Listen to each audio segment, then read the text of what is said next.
Delhi liquor scam లో అనూహ్య పరిణామాలు చోటు చేసుకుంటున్నాయి. ఎన్ఫోర్స్మెంట్ డైరెక్టరేట్ మరోసారి దూకుడు పెంచింది. ఢిల్లీ లిక్కర్ పాలసీ కేసుతో పాటు దానికి సంబంధం ఉన్న మనీ లాండరింగ్ కేసులను అధికారులు దర్యాప్తు చేస్తున్నారు. ఈ క్రమంలోనే ఈ కేసులో 2 రోజుల క్రితం మరొకరిని అరెస్ట్ చేశారు. ఆమ్ ఆద్మీ పార్టీ ఎంపీ సంజయ్ సింగ్ ని అరెస్ట్ చేశారు.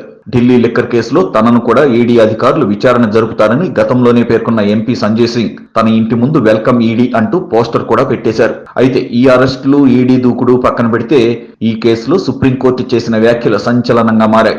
లిక్కర్ స్కామ్ కేసుపై సుప్రీంకోర్టులో కొంతకాలంగా విచారణ కొనసాగుతోంది. ఈ క్రమంలోనే సిబిఐ, ఈడీలపై దేశ అత్యున్నత న్యాయస్థానం ప్రశ్నల వర్షం కురిపించింది.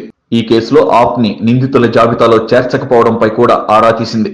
ఈ విషయంలో ఈడీని నేరుగా వివరణ అడిగింది. అంతేగాక ఆమ్ ఆద్మీ గురించి మాట్లాడుతూ కీలక వ్యాఖ్యలు చేసింది.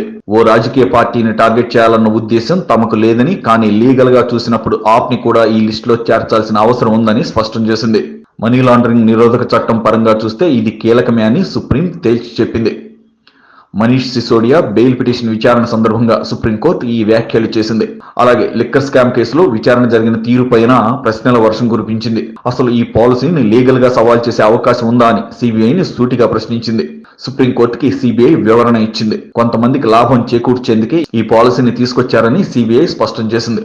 వాట్సాప్ చాట్లతో పాటు మిగతా ఆధారాలు చూసిన తర్వాతే నిర్ధారణకు వచ్చినట్లు వెల్లడించింది. అయితే ఈ మెసేజ్లపైన సుప్రీంకోర్టు అనుమానం వ్యక్తం చేసింది. వీటిని ఆధారంగా తీసుకోవచ్చా అని ప్రశ్నించింది. ఈడీ కూడా తన వివరణ ఇచ్చింది. సిగ్నల్ అనే మెసెంజర్ ద్వారా నిందితులు చాట్ చేసుకున్నారని చెప్పింది. ఈ యాప్ ని అలాగే చాట్ ని ట్రేస్ చేయడం కష్టమని, అందుకే కేసు ఎంత సంక్లిష్టంగా మారిందని వివరించింది. దీంతో పాటు మరికొన్ని ప్రశ్నలు సర్వోన్నత న్యాయస్థానం సంధించింది.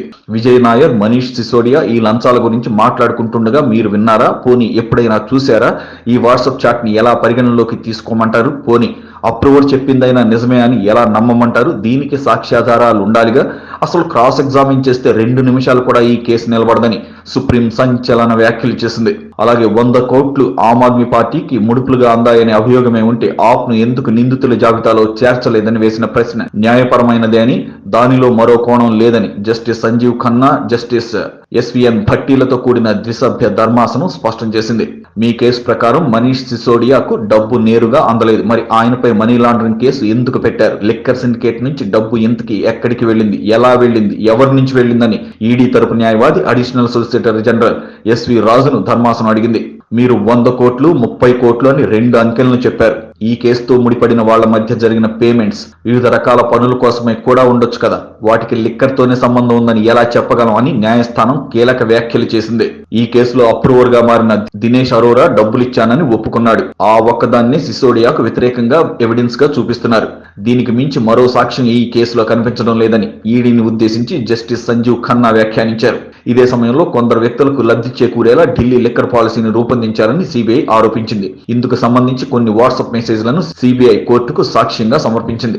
ఈ క్రమంలో సదర్ మెసేజ్ల ఆమోదయోగ్యతపై సుప్రీంకోర్టు అభ్యంతరం వ్యక్తం చేసింది. ఈ కేసులో సిసోడియాకు వ్యతిరేకంగా సరైన ఆధారాలు చూపించలేకపోయారని కోర్టు అభిప్రాయపడింది. సిబిఐ విచారిస్తున్న మద్యం పాలసీ కేసులో ఎన్ఫోర్స్మెంట్ డైరెక్టరేట్, మనీ లాండరింగ్ కేసులో ఢిల్లీ మాజీ deputy chief, Aam Aadmi party నేత, మంత్రి మనీష్ సిసోడియా చేసిన 2 వేర్వేరు బెయిల్ అభ్యర్థనలను సుప్రీంకోర్టు విచారించి ఈ విధమైన కీలక వ్యాఖ్యలు చేసింది.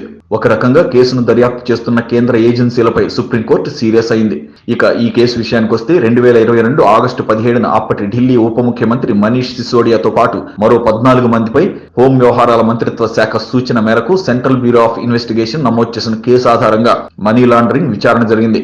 సౌత్ గ్రూప్ నుంచి 100 కోట్లు అడ్వాన్స్ తీసుకున్నట్లు ఆరోపణలు వచ్చాయి. అందులో ఎంపీ మాగుంట శ్రీనివాసులరెడ్డి, అతని కుమారుడు మాగుంట రాఘవ, తెలంగాణ ముఖ్యమంత్రి కె చంద్రశేఖరరావు కుమార్తె కె కవిత, అరబిందో ఫార్మా డైరెక్టర్ శరత్ చంద్రారెడ్డి ఉన్నారు. ఇక ఈ కేసులో అరెస్ట్ అయిన ఢిల్లీ మాజీ డిప్యూటీ సీఎం ఇప్పటికీ జైల్లో ఉన్నారు. తాజాగా విచారణలో సుప్రీం చేసిన వ్యాఖ్యలతో కేసు ఎలాంటి మలుపు తిరుగుతుందనేది సంచలనంగా మారింది.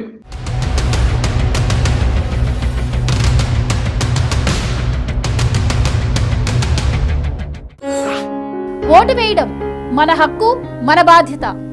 ఆ ఓటు ఉందో లేదో కూడా చూసుకోవడం మన బాధ్యతే. మన ఓటు గల్లంత అయింది అంటే మన ఆస్తిని ఎవరో కొట్టేసినట్లే. వెంటనే మీ ఓటు ఉందో లేదో ఎక్కడుందో చెక్ చేసుకోండి.